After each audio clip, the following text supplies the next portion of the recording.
মুসা পয়গম্বর একদিন রাস্তা দিয়ে যায়, হঠাৎ করে লক্ষ্য করে আওয়াজ শুনতে পাইলেন একজন বৃদ্ধা মহিলা কান্দে।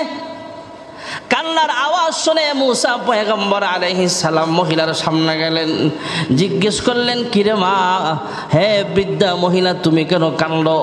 ওই মহিলা ডাক দিয়া কয়, হে মুসা পয়গম্বর, আমার মনে অনেক কষ্ট, মনে অনেক ব্যথা, আমার কষ্ট বলার মতো কোনো জায়গা নাই। মুসা পয়গম্বর বলে, আমার কাছে তুমি বলতে পারো। বৃদ্ধা ডাক দিয়া কয়, আমার অল্প বয়সের একটা শিশু বাচ্চা আল্লাহ মেরে ফেলেছে, আল্লাহ নিয়ে গেছে, এই জন্য আমি কান্দি। সন্তান হারাও মা কান্না শুনে হযরতে মুসা পয়গম্বর বলে, হে মা, তোমার বাচ্চার বয়স কত? কয় মাত্র 130 বছর। সুবহানাল্লাহ, জোরে কর না।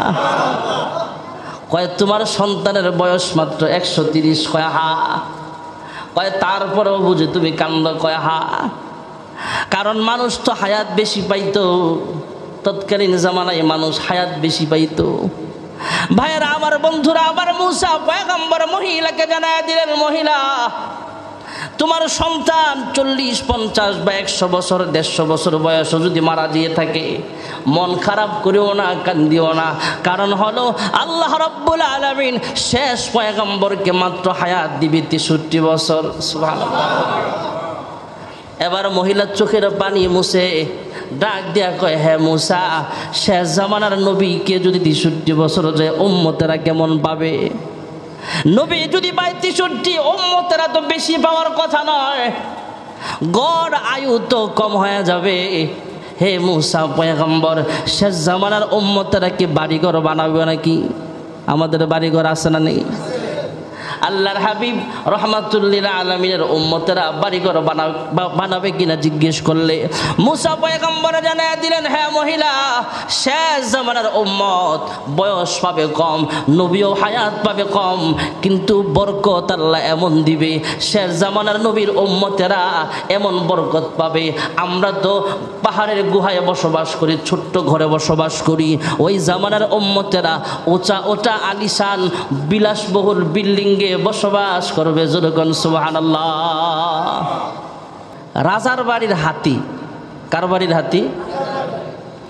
রাজার বাড়ির হাতি বসে রয়েছে। একটু পর পর একটা কোনার ব্যাঙ, ঘরের কোনায় ব্যাঙ থাকে না, ব্যাঙ, কিছু ব্যাঙ পানিতে থাকে, কিছু ব্যাঙ ঘরের কোনায় থাকে। একটা কোনার ব্যাঙ একটা গর্তের ভিতরে বসা, এটা তার বাসা আর কি, বাসস্থান, রাতে এটা ঘুমায়। এখান থেকে উঠা আইসা রাজার হাতিরে থাপ্পড় দেয়। আচ্ছা, ব্যাঙ যদি হাতিরে থাপ্পড় দেয়, হাতির কিছু হইব? একটা লোক এটা বারবার লক্ষ্য করছে, কি ব্যাপার, রাজার হাতিরে ব্যাঙে থাপ্পড় দেয়, এত বড় সাহস। বারবার এত কিছু হওয়ার পরে এই লোকটা চিন্তা করলো আসল কারণটা কি। দেখি থাপ্পড় দিয়ে আবার একটা জায়গায় যায় বসে, বসার পরে অনেকক্ষণ পরে আবার উঠে আইসা আবার থাপ্পড় দেয়, কি ব্যাপার, যেখানে বসে সেখানে কি আছে? তো সেখানে তালাশ করে দেখে একটা স্বর্ণের টাকা আছে। কি আছে? স্বর্ণের টাকা, টাকার কিন্তু একটা গরম আছে, পয়সার একটা গরম আছে। ওখানে যায় যে বসে, শরীরটা হিট হয়, আমি 1 দিনারের মালিক। এই জন্য রাজার হাতিরেও থাপ্পড় মারতে দ্বিধাবোধ করে না। আমাদের সমাজেও কিছু মানুষ পয়সা হইতে হইতে এমন হয়ে যায়, পয়সার গরমে মুরব্বি মানে না, পয়সার গরমে আলেম ওলামা মানে না, এমন আছে না নাই? পয়সার একটা গরম আছে। তো আম্মাজান খাদিজা ছিল বিজনেসম্যান, অনেক পয়সাওয়ালা মানুষ। আর দেখবেন সমাজে সবচেয়ে বরকতি মানুষ, টাকা পয়সার দিক থেকে হালাল কামাইতে অবশ্যই লাগবে, বরকত বেশি পায় ব্যবসায়, হালাল ব্যবসায় অনেক বরকত। আল্লাহর হাবিব নিজেও তো ব্যবসা করছেন, ব্যবসা অনেক বরকত। এক সময় দেখা গেছে যে আমি 1 কোটি টাকার চালান আনলাম, লাভ হয়েছে মাত্র 5 লাখ টাকা। আরেকবার দেখা গেছে 1 কোটি টাকার মান আনলাম, লাভ হয়েছে 50 লাখ টাকা। ব্যবসা এমন জিনিস। তো ভাইয়েরা আমার, যার পয়সা আছে, পাওয়ার আছে, ক্ষমতা আছে, তাদের তো আলাদা মূল্যায়ন সমাজে। তা আম্মাজান খাদিজা বিজনেসম্যান, সেদিকে লক্ষ্য করে। আর খাদিজার স্বামী মোহাম্মদ ইবনে আব্দুল্লাহ, আবার পাশেও দাঁড়ায় থাকতো, এই জন্য কিচ্ছু বলতো না। আদিক দিক থেকে রাজনৈতিক নেতা, মক্কার মধ্যে যার বংশীয় মর্যাদাও অনেক। কাবার মুতাওয়াল্লি ছিলেন আব্দুল মুত্তালিব, তার নাতি মুহাম্মদ ইবনে আবদুল্লাহ, তার সন্তান আবু তালেব। আব্দুল মুত্তালিবের সন্তান আবু তালেব তথা পয়গম্বরের আব্বা আবদুল্লাহ তার আপন ভাই ছিল। আবদুল্লাহ এবং আবু তালেব আপন ভাই। তার তো আলাদা পাওয়ার, বড় একজন নেতা, এই জন্য মানুষ কিছু বলতো না। যখন খাদিজা দুনিয়া থেকে বিদায় হয়ে গেল, আবু তালেবও দুনিয়া থেকে বিদায় হয়ে গেল, এবার চান্স পায়া কাফেররা বিভিন্ন দিক থেকে মুসলমানদের উপর আক্রমণ আরো বাড়ায় দিছে। পয়গম্বরের উপর জুলুম নির্যাতন আরো বাড়ায় দিছে। ওটা ছেড়ে দেন, ওটা ছেড়ে দেন। আল্লাহর হাবিব রহমাতুল্লিল আলামিন তায়েফ থেকেও ফিরে আসলেন। আম্মাজান খাদিজা রাদিয়াল্লাহু আনহা দুনিয়া থেকে বিদায় হয়ে গেলেন, আবু তালেবও বিদায় হয়ে গেলেন। মনটা ভীষণ খারাপ। ওই বছরটাকে ঐতিহাসিকদের মতে বলা হয় শোকের বছর, কষ্টের বছর। যার বিবি নাই সে জানে বিবি কি জিনিস, যার স্বামী নাই সেই বিধবা নারী জানে স্বামী কি জিনিস। আল্লাহর হাবিব রহমাতুল্লিল আলামিনের মনটা ভীষণ খারাপ। মহান আল্লাহ রাব্বুল আলামিন মনটা খুশি করার জন্য নিজের বাড়িতে দাওয়াত দিলেন। সুবহানাল্লাহ বলেন। ছোট্ট সময়ে মা আমেনা আফসোস করে বলে, হায় রে, আজকে আব্দুল্লাহ যদি জিন্দা থাকতো তাহলে আমার সন্তানটাকে আব্বা তার আঙ্গুলে ধরায়া ধরায়া ঘুরতে নিয়ে যাইতো। সুবহানাল্লাহ। আমাদের সন্তানরা দেখবেন বাবার আঙ্গুলে ধরে ধরে হাঁটে, আছে না নাই? আব্দুল্লাহ জিন্দা থাকলে মুহাম্মদকে আঙ্গুলে ধরে ধরে হাঁটাইতো, ঘুরতে নিয়ে যাইতো, দোকানে নিয়ে যাইতো, কক্সবাজার নিয়ে যাইতো, উমরার সফরে, বাইতুল্লাহর সফরে নিয়ে যাইতো, বিভিন্ন এলাকায় সফরে নিয়ে যাইতো। মহান আল্লাহ তাআলা কুদরতি আওয়াজ দেয়া বলে, আমেনা মন খারাপ করিও না, আব্দুল্লাহর হাতের আঙ্গুল ধরতে হবে না, আমার হাবিবকে বড় হইবার দাও, সময়ের অপেক্ষা করতে দাও। আমার হাবিব এমন সময় আসবে, আমি আহকামুল হাকিমিন আল্লাহ রাব্বুল আলামিনের কুদরতি আঙ্গুলে ধরায়া ধরায়া আরশ আজিম পর্যন্ত আমি আল্লাহ সফর করায়া দিব। তুমি তো আব্দুল্লাহর আঙ্গুলে ধরে ধরে হাঁটবে তা ভাবছো, আর আমি আল্লাহ তো বড়টা ভাবছি। আমি আল্লাহর কুদরতি আঙ্গুলে ধরে ধরে আমার হাবিব আমার কাছে আসবে। সুবহানাল্লাহ। ভাইয়েরা আমার, বন্ধুরা আমার, একদিন ফজরের নামাজের পরে সাহাবায়ে কেরামদেরকে আল্লাহর হাবিব প্রতিদিনই কোনো না কোনো নসিহত করে। সারা রাত যা ওহী অবতীর্ণ হতো সাহাবায়ে কেরামদেরকে ফজরের পরে শোনায়া দিতেন। একদিন হঠাৎ করে ফজরের নামাজের পরে সাহাবায়ে কেরামদেরকে বলে, ও সাহাবীরা, রাতের কিছু অংশে আমি হাতিমের মধ্যে ঘুমিয়েছিলাম, হযরতে জিবরাইল আমিন আইসা আমাকে আদবের সঙ্গে ঘুম থেকে জাগাইলেন। সুবহানাল্লাহ। ঘুম থেকে উঠাবারও আদব আছে। এই উঠ, উঠ, এভাবে না, এই উঠ। আপনার বড় হলে উঠেন, আপনার ছোট হোক তাও নরম সরে আস্তে আস্তে জাগানো, ধমক দেবেন না। অনেক মানুষ আছে এমন, এমন ঘটনাও শুনেছি আমি, সরাসরি দেখি নাই, যে একজন ভাই ঘুমিয়ে আছে, আরেক ভাই যায় তারা ধমক দিছে, সে ঘুমের মধ্যে মারা গেছে স্ট্রোক করে। এমন ঘটনাও আছে। হযরতে জিবরাইল আলাইহিস সালাম পয়গম্বরকে ঘুম থেকে জাগালেন, সিনা চাক করানো হলো। সিনা চাক করার অর্থ হলো পয়গম্বরের সিনা কুদরতি অপারেশন শুরু হয়ে গেছে। বলেছিলাম ছোট্ট সময় আল্লাহর হাবিব রহমাতুল্লিল আলামিন মা হালিমার এলাকায়, বনু সাদ গোত্রের এলাকার পাহাড়ের নিচে একবার সিনা চাক করানো হয়েছিল। নবুয়ত প্রাপ্তির আগেও সিনা চাক করানো হয়েছিল। মেরাজে যাওয়ার সময় যেহেতু ঊর্ধ্ব জগতের ভ্রমণ করা হবে, আসমানের অনেক তাপ আছে। আমাদের দেশের, আমাদের বিশ্বের মানচিত্রে যেই বৈজ্ঞানিকরা চাঁদের দেশে যায়, চাঁদের দেশে অক্সিজেনের ব্যবস্থা নাই, চাঁদের দেশে অক্সিজেন সঙ্গে করে নিয়ে যায়, খাবার দাবার সঙ্গে নিয়ে যায়। কয়েকদিনের সফর, কয়েক ঘন্টার সফর, কত কিলোমিটার যাবে, কতক্ষণ থাকবে, কয় কিলো তথা কয় কেজি অক্সিজেন লাগবে, কয় বোতল লাগবে, কতটুকু খাবার প্রয়োজন হবে, কতটুকু প্রাণীর প্রয়োজন হবে, সব কিছু সরঞ্জামাদি সঙ্গে নিয়ে যেতে হয়। আহকামুল হাকিমিন আল্লাহ রাব্বুল আলামিন আল্লাহর হাবিবকে শুধু চাঁদের মাটিতে নয়, আল্লাহর হাবিবকে প্রথম আসমান দ্বিতীয় আসমান সহ সব আসমান ভেদ করে আল্লাহর আরশ আজিম পর্যন্ত নিয়ে যাবে। তাই ঊর্ধ্ব ভ্রমণের সব শক্তি মহান আল্লাহ রাব্বুল আলামিনের হুকুমে জিবরাইল আমিন পয়গম্বরের সিনার মধ্যে ঢুকায় দিছে। নীল আর্মস্ট্রং যখন চাঁদের মাটিতে যায়, সর্বপ্রথম সে আয়েশা বলে যে আমি চাঁদের মাটিতে পায়ের ছাপ দেখছি, পায়ের ছাপ। তা আমি ওখান থেকে সংগ্রহ করলাম, ছাপটা যেখানে আছে ওখান থেকে কিছু মাটি সংগ্রহ করলাম। জমিনে আয়েশা পরীক্ষা করে দেখলাম এই মাটির ছাপটা আজকের না। নীল আর্মস্ট্রং বলে আমি ভেবেছিলাম আমি বুঝি সবচাইতে পৃথিবীর সেরা বৈজ্ঞানিক, আমি যেহেতু সর্বপ্রথম চাঁদের মাটিতে আসছি, আমার আগে কেউ আসতে পারে নাই, এর আগে এমন রকেট আবিষ্কারও করতে পারে নাই, এমন অক্সিজেন আবিষ্কার করতে পারে নাই, এমন পোশাক আবিষ্কার করতে পারে নাই যেই পোশাক পরে যে অক্সিজেন দিয়ে চাঁদের মাটিতে বসবাস করা যাবে, সেখানে ঘোরা যাবে কিছুক্ষণ, এই অক্সিজেন এই সাহস কেউ করে নাই। অতএব আমি তো সেরা বৈজ্ঞানিক। নীল আর্মস্ট্রং বলেন এই অহংকার যখন আমার ভিতরে আসে, আমি তাকায় দেখি একটা পায়ের ছাপ দেখা যায়, বুঝার আর বাকি নাই আমি সারা বৈজ্ঞানিকরা আমার আগে অন্য কেউ আসছে, আমি সারা বৈজ্ঞানিক না। মাটি পরীক্ষা করে দেখলাম আজ থেকে ১৫০০ বছর আগের পায়ের ছাপ এটা। নীল আর্মস্ট্রং বলে আমি সারা বৈজ্ঞানিক না, আমার চাইতে আরো বহুত বড় বৈজ্ঞানিক হলো মুহাম্মদুর রাসূলুল্লাহ সাল্লাল্লাহু আলাইহি ওয়াসাল্লাম।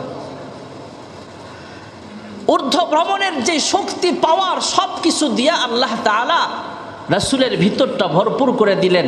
এবার জিবরাইল আমিন পয়গম্বরের সাথী হয়ে একসাথে হয়ে সফর শুরু হয়ে গেছে। সুবহানাল্লাহ। বুরাকের মাধ্যমে আল্লাহর হাবিব রাহমাতুল লিল আলামিনকে নিয়ে যাওয়া হলো বাইতুল মুকাদ্দাস। সংক্ষিপ্ত আকারে বলছি, পথির মধ্যে অনেক ঘটনাও ঘটেছে। বাইতুল মুকাদ্দাসে গেলেন, অন্যান্য আম্বিয়া আলাইহিমুস সালাম যেখানে তাদের গাড়ি পার্কিং করেছে তথা তৎকালীন জামানায় ওট বকরি ভেড়া এগুলো ছিল, ওট ছিল, ঘোড়া ছিল, যানবাহন ছিল, ওইগুলা তাদের যানবাহনগুলো সেখানে বেঁধেছেন।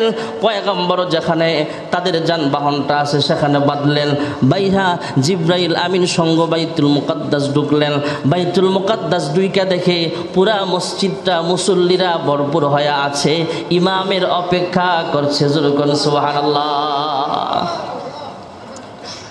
আমরাও তো সিস্টেমটা এখনো আছে, আমরাও মসজিদের জামাত হবে ১:৩০টায়, মসজিদের জামাত হবে ৪টায়, মসজিদের জামাত হবে ৮:৩০ ৮:৩০।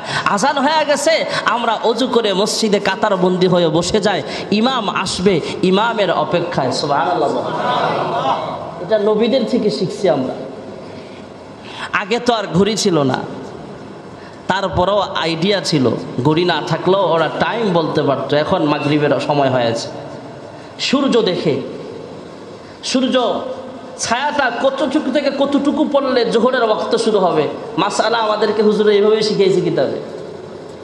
আর ওটা থেকেই বিশ্লেষণ করে বৈজ্ঞানিকরা চিরস্থায়ী ক্যালেন্ডার বানায় যে এখন সূর্যটা কোথায় কত মিনিটে যায়, ওইভাবে টাইমিংটা ওরা লিখে।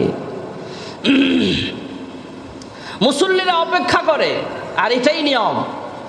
শুধু বারবার ঘড়ির দিকে তাকানো না, যারে দাঁড়ায় নাকে না, হুজুরে যদি আরো 5 মিনিট পরেও আসে 5 মিনিট পরেই নামাজ পড়বো, এটার নাম অপেক্ষা। আর আপনি যে বসে আছেন গুনাহ হবে না, মসজিদে বসার খাতিরেও তো সওয়াব হবে, হবে কি হবে না? এটা তো ইসলামের নীতি। বাংলাদেশেরও একটা আইন আছে, বাংলাদেশে আমাদের ইমামদের কিছু মূল নীতি আছে ইসলামিক ফাউন্ডেশন থেকে। আমরা অনেকে ইমামরাও জানি না, মুসল্লিরাও বিষয়টা লক্ষ্য করি না, জানার জন্য বোঝার জন্য বলি। মনে করেন নামাজের টাইম 8টায়, এশারের নামাজের সময় 8টায় বা 7:30 একটা টাইম 8টায় ধরে নেন। ইমাম কোনো কারণ ছাড়াই, কোনো কারণ নাই, কারণ থাকলে তো ভিন্ন হিসাব, কারণ কারণ ছাড়াই হুজুর ইচ্ছা করলে 5-10 মিনিট আগেও নামাজ পড়তে পারবে, পরেও পড়তে পারবে। এখানে মুসল্লিদের কথা বলার অধিকার নাই। এটা শরীয়তের আইনও, ইসলামিক ফাউন্ডেশনের আইনও। এটা বোঝানোর উদ্দেশ্য হলো আমাদের জানার কিছু বিষয় আছে, এটা আমাদের জানার অভাব আছে। এই জন্য অনেক সময় কিছু মুসল্লি দেখবেন নামাজ 8টায় 2 মিনিট দেরি হয়ে গেছে, একটু মন খারাপ করে, না জানার কারণে। এটা ইমামের অধিকার। আর আপনি যে বসে আছেন সব হবে, অপেক্ষা করছেন ইমামের জন্য। আমি তো সাধারণ মুসল্লি, আমি তো সাধারণ ইমাম, নবীরাই তো ইমামের জন্য বসে আছে। সুবহানাল্লাহ। নবীরা অপেক্ষা করছে ইমামের জন্য, আর আপনি আমি কি? আপনি আমি চোখ রাঙ্গাই, আপনি আমি বসে বসে ওনাফেনা করি। হ্যাঁ, হুজুরেরা টাইম পায় না, টাইম নাই, টাইম বুঝে না, এগুলা না। নবীরাই তো অপেক্ষা করেছেন ইমামের জন্য। আদম আলাইহিস সালাম থেকে ঈসা নবী পর্যন্ত সমস্ত নবীরা ইমামের অপেক্ষায় সবাই বসে আছে, অপেক্ষায় আছে ইমাম আসবে, নামাজ পড়াবে। সুবহানাল্লাহ। আল্লাহর হাবিব রাহমাতুল লিল আলামিন সঙ্গে আছেন জিবরাইল। কোন মুহাদ্দিসিনগণ লেখেন, কোন মুফাসসিরগণ লিখেন, কোন ঐতিহাসিকগণ বলেন বাইতুল মুকাদ্দাসের ইমামতিটা করেছেন মেরাজ থেকে আসার পরে। আবার কেউ বলেন না না, মেরাজে যাওয়ার আগে এই ঘটনা ঘটেছিল। আল্লাহর হাবিব রাহমাতুল লিল আলামিনের সঙ্গে জিবরাইল আমিন আছেন, আদম সফিউল্লাহ কাতার বন্দী হয়ে আছেন, ইব্রাহিম খলিল আলাইহিস সালাম আছেন, মুসা কালিমুল্লাহ আলাইহিস সালাম আছেন, ঈসা রূহুল্লাহ আলাইহিস সালাম সেখানে আছেন। সামনের ইমামতির জায়গাটা এখনো খালি পড়ে আছে। হযরতে জিবরাইল পয়গম্বরের কানে কানে জানায়া দিলেন, ওগো আল্লাহর হাবিব, সমস্ত আম্বিয়া আলাইহিমুস সালামদেরকে মহান আল্লাহ রাব্বুল আলামিন বাইতুল মুকাদ্দাসে একত্রিত করেছেন আপনার ইমামতিতে 2 রাকাত নামাজ আদায় করার জন্য।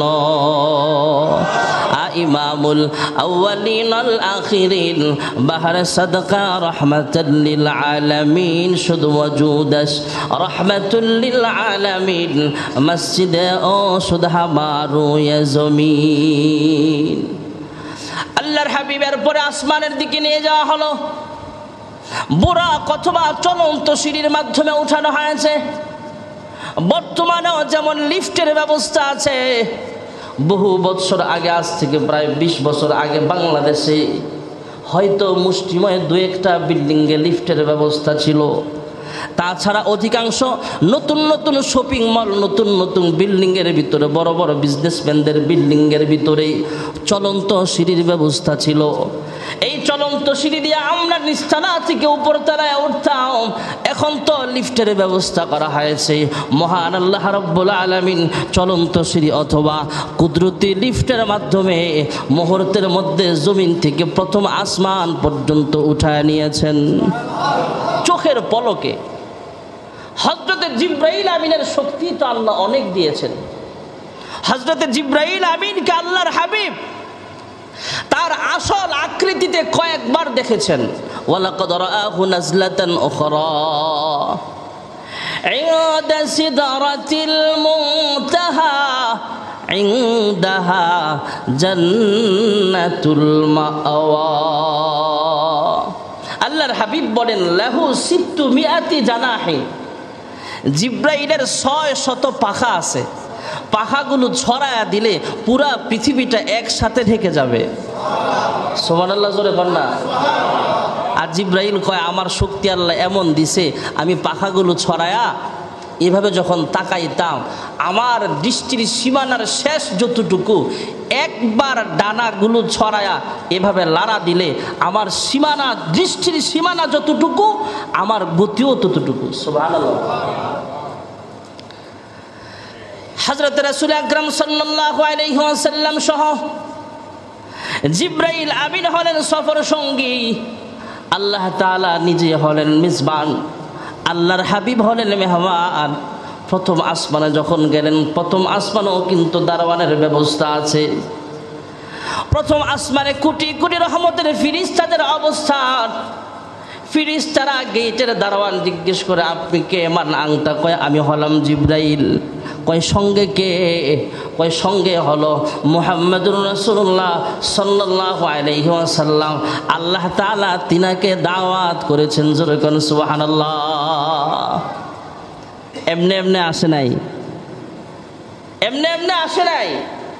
প্রেসিডেন্টের সাথে দেখা করতে এমনি আসে নাই যে পিএস ধরে ধরে লোক ধরে ধরে আসতে হবে, তা না। ওই গেটের দারোয়ানকে বুঝাচ্ছে উনি ওনার কাজে জরুরিভাবে তোমাদের অনুমতি নিয়ে ঢুকতে হবে, তা না। আল্লাহ তথা মেজবান নিজে দাওয়াত করেছেন পয়গম্বরকে আল্লাহর কাছে নিয়ে যাওয়ার জন্য, আমাকে পাঠাইছেন। সুবহানাল্লাহ। যে নিজে নিজের প্রধানমন্ত্রীর কাছে যায়, পিএস ধরে পুলিশ ধরে গেটম্যানকে পাশ দিয়ে বিভিন্নভাবে যে ঢুকে, তার দাম বেশি না যাকে প্রধানমন্ত্রী দাওয়াত দেয় তার দাম বেশি? যাকে দাওয়াত দেয় তার দাম বেশি। আহকামুল হাকিমিন আল্লাহ রাব্বুল আলামিন দাওয়াত করেছেন। জিবরাইল আমিন ফেরেশতাদেরকে বুঝালেন ওনার দাম কিন্তু অনেক বেশি, কারণ আল্লাহ দাওয়াত করেছেন। আল্লাহর আরশ আজিমে আদম পয়গম্বরকে আল্লাহ দাওয়াত করে নিয়ে যায় নাই। হযরতে মূসা পয়গম্বরকে এইভাবে মেরাজ করায় নাই। আল্লাহর হাবিবকে দাওয়াত দিয়েছেন। ফেরেশতারা শুইনা তারা খুশি হয়া হাজার হাজার কোটি কোটি রহমতের ফেরেশতারা প্রথম আসমানে পয়গম্বরকে ওয়েলকাম জানালেন, জোরে কোন সুবহানাল্লাহ। আহলান সাহলান মারহাবা বলে পয়গম্বরের গুণকীর্তন গাইতেছে, কারণ ফেরেশতারাও তো পয়গম্বরকে চিনে। প্রথম আসমানের ফেরেশতারা, প্রথম আসমানে আল্লাহ রাব্বুল আলামিন একজন নবীও রেখেছেন। শুধু ফেরেশতারা ওনাকে সংবর্ধনা জানাবে তেমন নয়, হযরতে বাবা আদম আলাইহিস সালাম সন্তানকে ওয়েলকাম স্বাগতম জানায়া প্রথম আসমানে গ্রহণ করে নিলেন, জোরে কোন সুবহানাল্লাহ। সালাম বিনিময়ের পর কথাবার্তা হলো। এরপরে দ্বিতীয় আসমান, তৃতীয়, চতুর্থ, পঞ্চম, ষষ্ঠ, সপ্তম আসমান পর্যন্ত চলে গেলেন। প্রত্যেকটা আসমানে পয়গম্বর আলাইহিমুস সালামদেরকে আল্লাহ উপস্থিত রেখেছেন।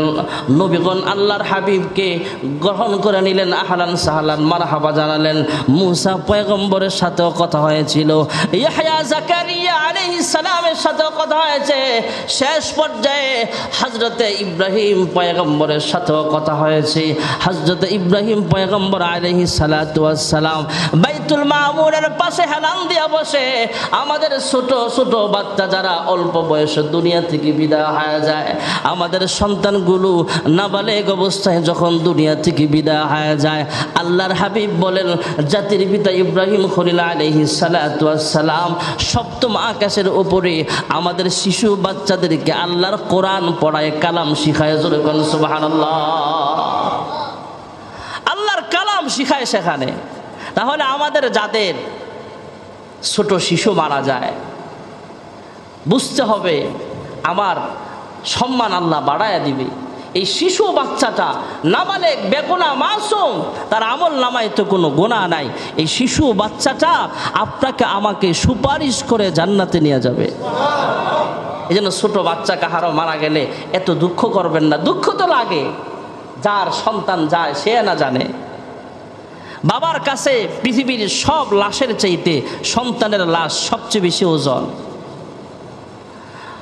এই জন্য সান্ত্বনা হলো এটা, কাহারও শিশু বাচ্চা মারা গেলে সান্ত্বনা নিবেন এটা যে আমার সন্তানটা আমাকে সুপারিশ করবে। সুবহানাল্লাহ বলে আল্লাহর হাবিব রাহমাতুল লিল আলামিন।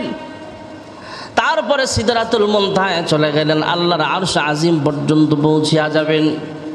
কেউ কেউ লিখেন সিদরাতুল মুনতাহা, সেখানে যায় জিবরাইল আমিন আর সামনে যায় না।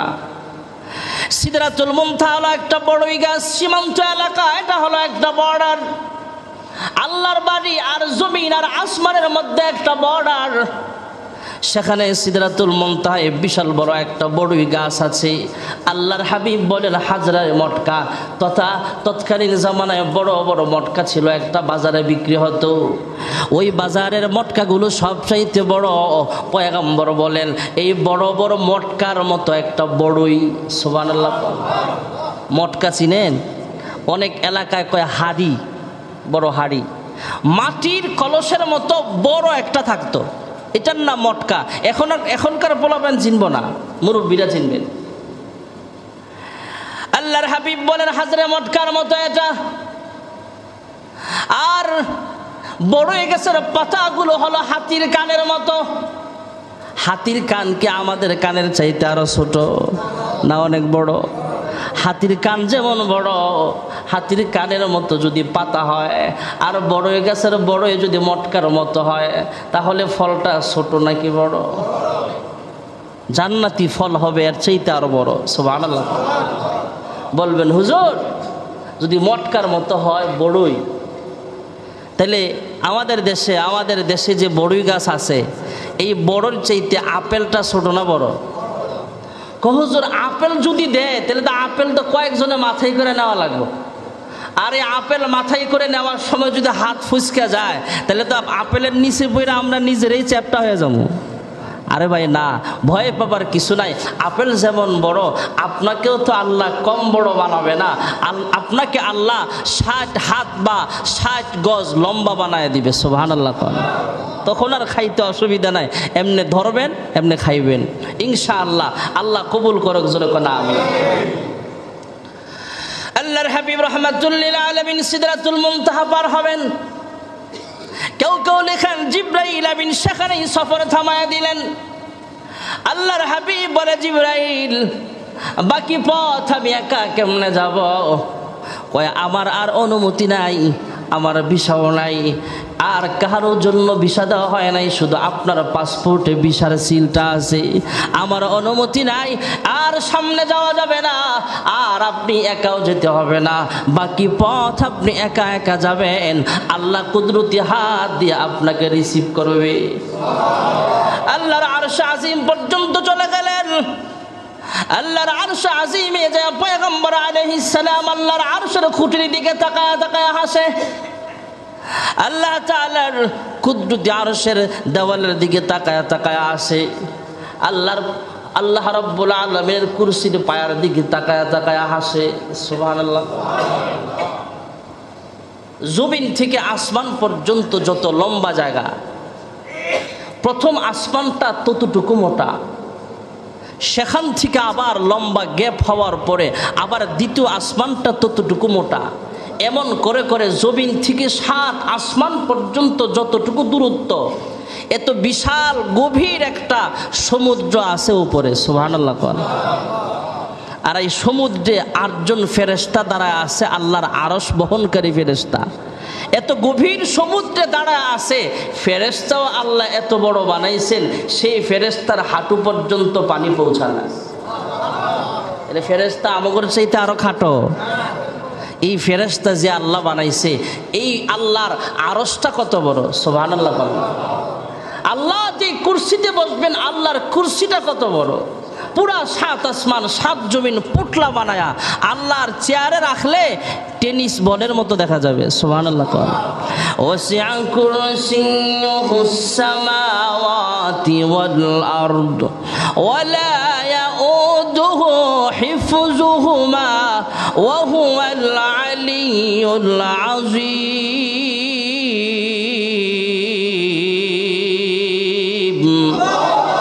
আল্লাহ সব চাইতে বড়, আল্লাহর আরশ কুরসিও সব চাইতে বড়।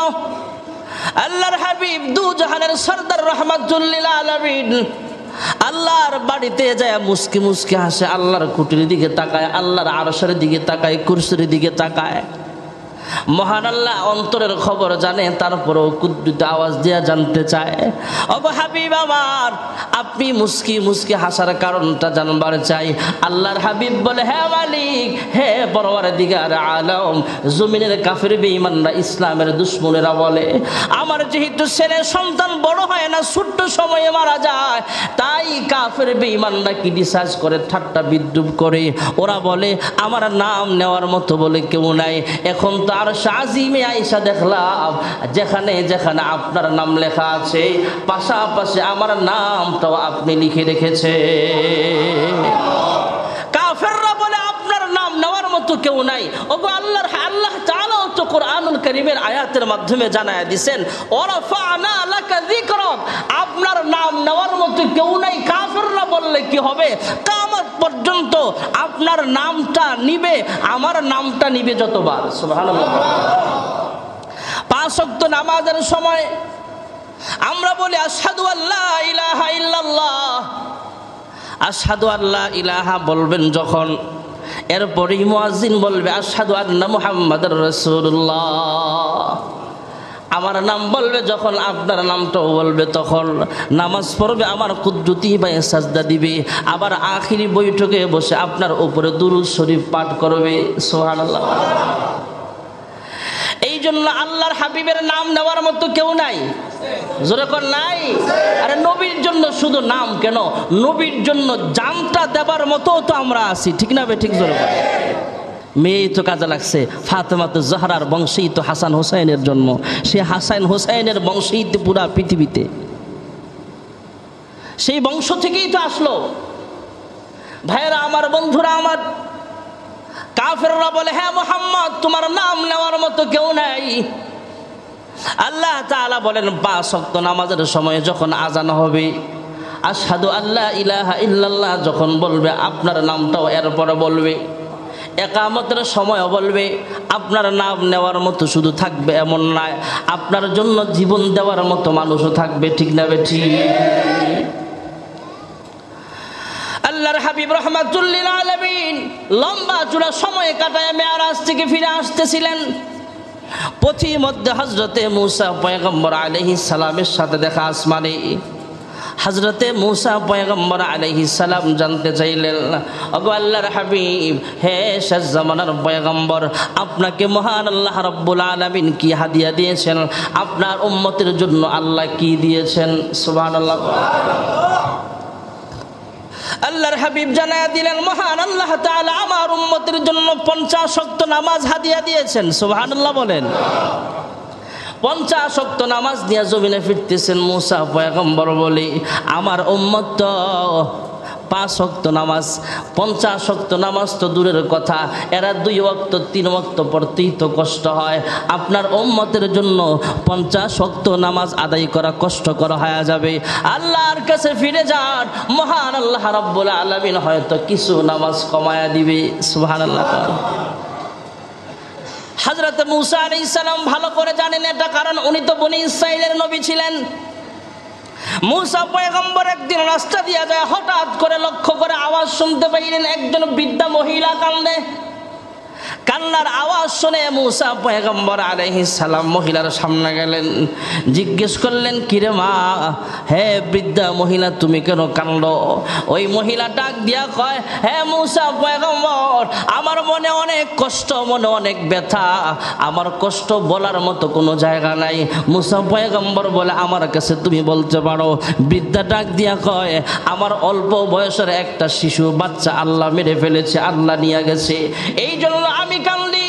সন্তান হারাও মা কান্না শুনে হযরতে মূসা পয়গম্বর বলে, হে মা, তোমার বাচ্চার বয়স কত? কয় মাত্র 130 বছর। সুবহানাল্লাহ জোরে কর না। কয় তোমার সন্তানের বয়স মাত্র 130? কয় হা।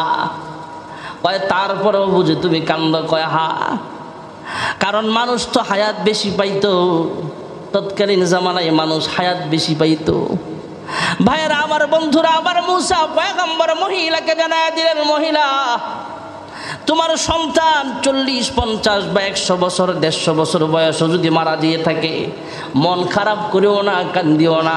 কারণ হলো আল্লাহ রাব্বুল আলামিন শেষ পয়গম্বরকে মাত্র হায়াত দিবে 63 বছর। সুবহানাল্লাহ। এবার মহিলার চোখের পানি মুছে ডাক দেয়া কয়, হে মূসা, শেষ জামানার নবীকে যদি 63 বছর যায়, উম্মতেরা কেমন পাবে? নবী যদি পায় 63, উম্মতেরা তো বেশি পাওয়ার কথা নয়, গড় আয়ু তো কম হয়ে যাবে। হে মূসা পয়গম্বর, শেষ জামানার উম্মতেরা কি বাড়িঘর বানাবে নাকি? আমাদের বাড়িঘর আছে না নেই? আল্লাহর হাবিব রহমাতুল্লিল আলামিনের উম্মতেরা বাড়িঘর বানাবে কিনা জিজ্ঞেস করলে মুসা পয়গম্বর জানায় দিলেন, হ্যাঁ মহিলা, শেষ জামানার উম্মত, বয়স পাবে কম, নবীও হায়াত পাবে কম, কিন্তু বরকত আল্লাহ এমন দিবে, শেষ জামানার নবীর উম্মতেরা এমন বরকত পাবে। আমরা তো পাহাড়ের গুহায় বসবাস করি, ছোট্ট ঘরে বসবাস করি, ওই জামানার উম্মতেরা ওচা ওটা আলিশান বিলাসবহুল বিল্ডিংয়ে বসবাস করবে। জোরগণ সুবহানাল্লাহ।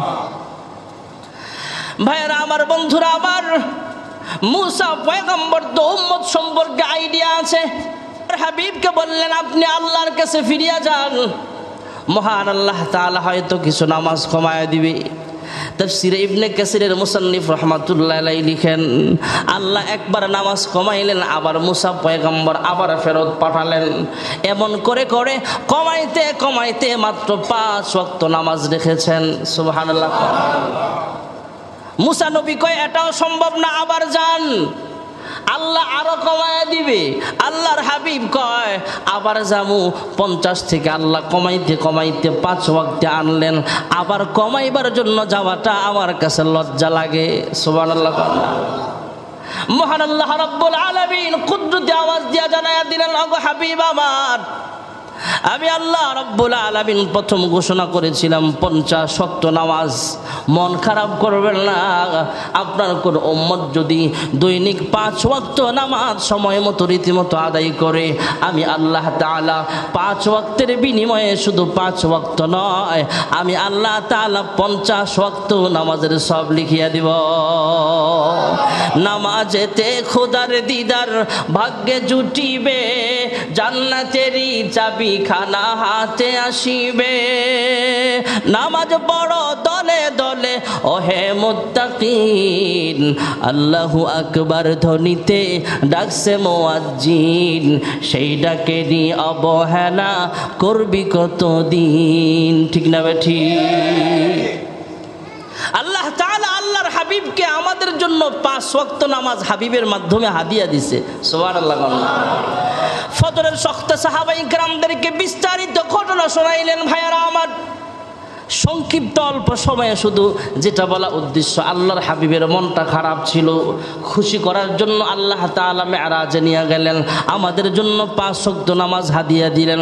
ফজরের নামাজের পরে সাহাবায়ে কেরামদেরকে ঘটনা শোনায়। সাহাবায়ে কেরাম দোকান পাটে এখানে সেখানে পয়গম্বরের মেরাজের আলোচনা করে।